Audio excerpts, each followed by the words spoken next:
ब्रह्मा बाबा की विशेषताओं को देखकर हर कोई उनसे प्रभावित हो जाता था।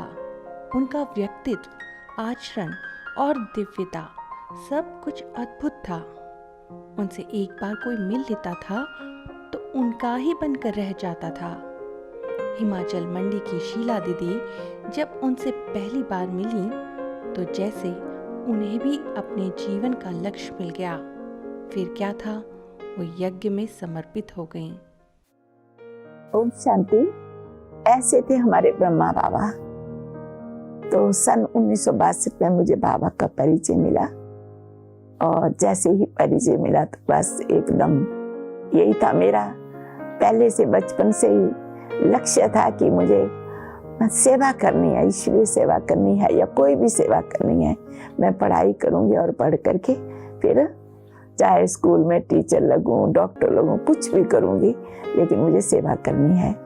फिर उसके बाद कुछ ही समय के बाद हमारे पास चंद्रमणि दीदी और अचल दीदी आए और उन्हों के साथ मिलना भी हुआ। और दीदी को मैंने कहा, दीदी मैंने कुछ भी नहीं करना, बस मेरे को समर्पित होना है और मुझे सेवा करनी है।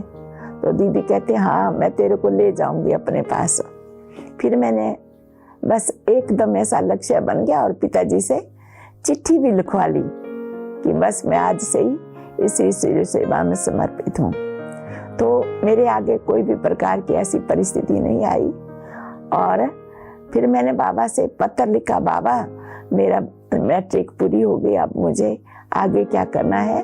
तो बाबा ने कहा कि अभी तुझे ट्रेनिंग करनी है, कोई भी ट्रेनिंग कराओ। तो मेरा तो दिल नहीं था करने था, लेकिन बाबा की आज्ञा सिर माथे, जैसा कहा वैसा ही फिर किया। तो बेसिक ट्रेनिंग जेवीटी की मैंने, हमारा जूनियर बेसिक ट्रेनिंग किया और 2 साल लगे उसमें। फिर 1967 में जिस दिन लास्ट पेपर था मेरा, उसी दिन मैं बाबा से मिलने के लिए गई।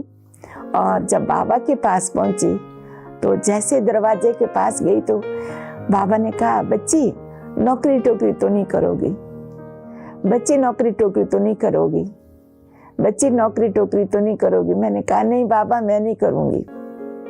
तो 3 बार बाबा ने मेरे से हाँ करवाई और फिर कहा ठीक है।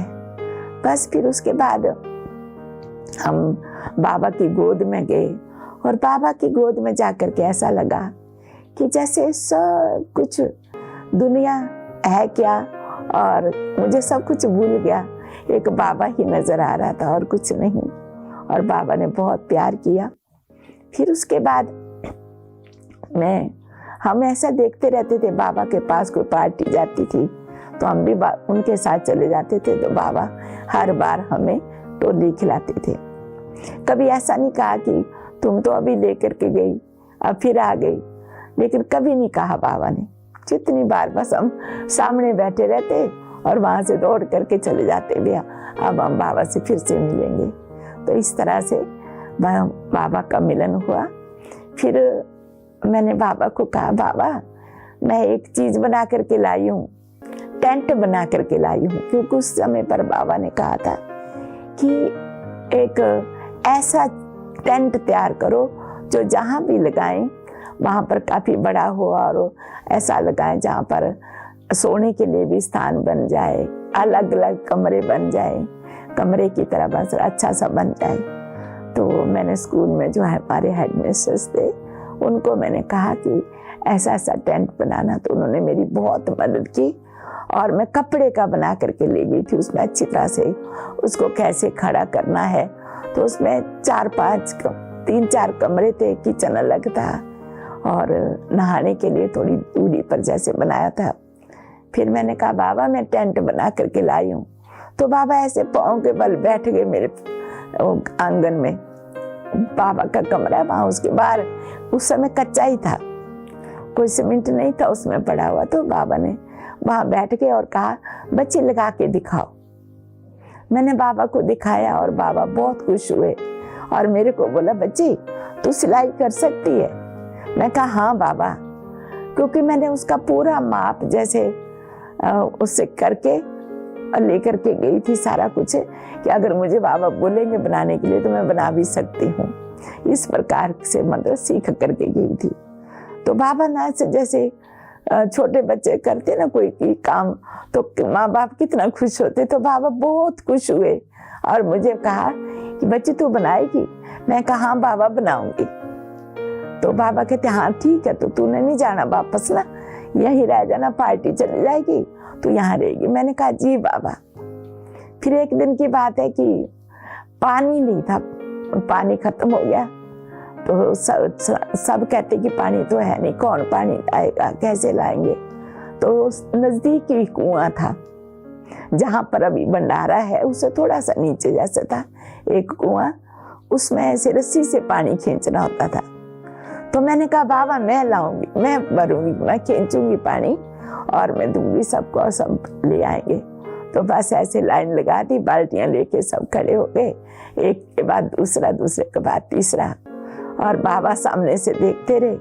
और फिर मैं जब आई 100 बाल्टियां खींची मैंने पानी की, और जब मैं आई तो बाबा ने मुझे बहुत प्यार किया, बहुत गले लगाया और बड़े खुश हुए। तो बाबा मतलब जैसे कि एक जिसको कहते कि बाबा ने कैसे पहचान लिया और मुझे वहां पर ही रख लिया। फिर पार्टी तो हमारी आ गई, लेकिन मैं 3 दिन बाद फिर जब दीदी वापस आए तो उनके पास साथ में वापस आई। तो बाबा का जो प्यार था, बाबा ने ऐसे एकदम हल्का कर दिया और हल्का करके मेरे को कहा बच्ची दुनिया की तरफ नहीं देखना, बस एक बाबा को देखना। अगर तू दुनिया की तरफ देखेगी तो तेरे को कोई ले जाएगा। मैंने कहा बाबा मैं नहीं जाऊंगी, मैं बाबा, जब मैं बाबा की हूँ तो मैं बाबा की बन करके रहूंगी। तो इस प्रकार से बाबा ने मेरे को बहुत अच्छी तरह से, फिर उसके बाद अमृतसर रही, और जो बाबा ने मेरे को ट्रेनिंग कराई थी तो उसका भी रिजल्ट आया गया 3 मास के बाद। जब 3 मास के बाद रिजल्ट आया तो माता जी आए, बोलते घर चलो आपकी नौकरी लग जाएगी। तो मैं तो नौकरी करनी नहीं थी, तो मैं बहुत बहुत रोई, रात भर रोती रही। तो वो दीदी कहते कोई बात नहीं आप जाओ, तेरी माता आई है लेने के लिए तो तू जा, लेकिन जल्दी वापस आ जाना। बस थोड़ी सी परीक्षा थी मेरी, वो परीक्षा पास की और मैं 4थे दिन वापस आ गई। माना मैं गई, दूसरे दिन ही परीक्षा आई और परीक्षा में पास हो गई और फिर से मैं बाबा के यज्ञ में आ गई। तो इस प्रकार से बाबा के जो वरदान थे वो मेरे लिए बहुत सफल रहे, और एक बाबा दूसरा न कोई। इसी स्थिति में वो मैं भी, मेरा वही संस्कार है जो बाबा के सामने था कि मैंने किसी को नहीं देखा कि कौन क्या कर रहा है, कैसा है, लेकिन मुझे जो बाबा ने सेवा दी वो मुझे करनी है सच्चे दिल से, साफ दिल से। तो इसलिए मुझे बाबा का बहुत प्यार मिला है और उसी प्यार में मैं बहुत अच्छी तरह से बाबा की बन के चल रही हूँ। ओम शांति।